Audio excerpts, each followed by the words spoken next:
Boyd girls cross country team finished 4th at the district meet, and they also had one special athlete go on to regional and the state meet. I'm joined by their head coach, Laura Keahey.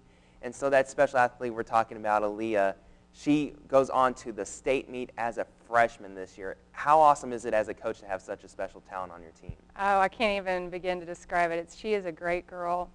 She's phenomenally talented. The great thing is we've got her back for 3 more years, and she has a work ethic that matches the talent she was given. So we look for great things from her for the next 3 years. Of course, you can't just have one special athlete for a team event. You have to have a lot of depth within your squad. Who are the leaders coming into this year for your cross-country team? We have one returning junior, and that was Peyton McIntyre, and she was our number 2 runner for most of the season. Very talented, does very well. And then we had mostly sophomores and a couple more freshmen that filled in, and any given week they finished right neck and neck. You know, they would trade a few places up or down, but we really had a young team, and they did a great job of being leaders and doing what they needed to do, even though they didn't have as much experience as a lot of other teams. A lot of times when you have a young team, it's great to have that healthy competition within the squad because everyone selfishly wants to be in that number 1, 2, and 3 slot. Yes, and they did. They did a great job of supporting each other, but at the same time, they kept an eye on the goals they set for themselves individually. And so exactly what you said, they kind of fed off of it, and it helped the team overall. Coming to this year, one of the big themes throughout cross-country was the change from 2 miles to the 5K. Mm-hmm. How did you as a coach help prepare your teams for those challenges and the extra distance?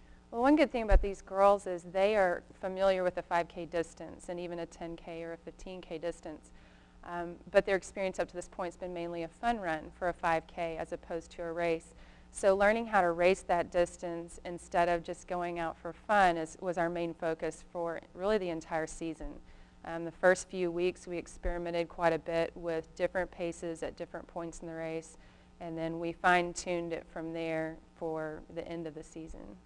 How do you feel about where your team progressed from start to finish this year? I think they did a great job. Like I say, we're so young that it would have been easy for them to accept the fact that, oh, we're just going to be young and get experience this year. But they really did go out to compete every week, and they did get better. So being as we're so young, it really sets us up well for the next couple of years. And with the type of work ethic we have in that top bunch, I think they're going to do a lot of great things. Who are some of those runners that are sort of in the middle pack of your team, of those young kids that you feel are going to really grow by the time that they're seniors? Oh gosh, there's probably 5 or 6. I don't want to leave one out. Sophomores, we have Haley Dufresne, Emily Eason, Jamie Love. We had a couple of freshmen, Olivia Murphy, Chloe Gordon. And then in the midst of that, there's an additional probably 3 or 4 sophomores that are going to be in the mix as well. A lot of how well they do during the season depends on the mileage they put in the summers, and those girls were all really good about coming to practice and putting in the miles they needed to do well during the season. When you got to the district meet at Myers Park, you finished in 4th place. The top 3 teams moved on to regionals. How close of a race was it between you and that 3rd place team? It was very close. It came down to just a few points, and of course we were disappointed. But I think it was an eye-opening experience having changed districts from the Garland district to now being with the Plano schools in McKinney and Allen.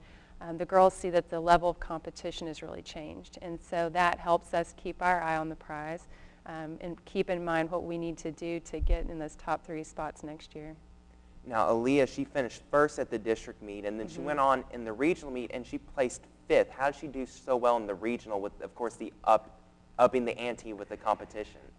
You know what, I'd like to take credit for it, but she really does bring a lot to the table. Other than just natural talent, she's been in some high-stakes races with her AAU track. So, you know, you don't really see her get nervous. I think she does, but she handles it very well, and she likes a challenge. She really rises to the challenge instead of shrinking back and letting the nerves take over. She really just went out and took charge of the race right from the beginning. There were a few runners we thought that would probably be in front of her, and she hung onto the pack right behind, and then she's got a phenomenal kick. She really just came on at the end, and we kind of laughed. She just looked really easy finishing, and we're really proud of her. as a coach, obviously with such a talent, it's hard to really necessarily criticize her or to give her too many pointers, but preparing for the state meet, what were some of the things that you were telling her so that she would be able to perform her best? A lot of it is being able to see the course ahead of time. So we got there early enough that she was able to walk the whole course, and we talked about where she would need to be placement-wise throughout the race at different points.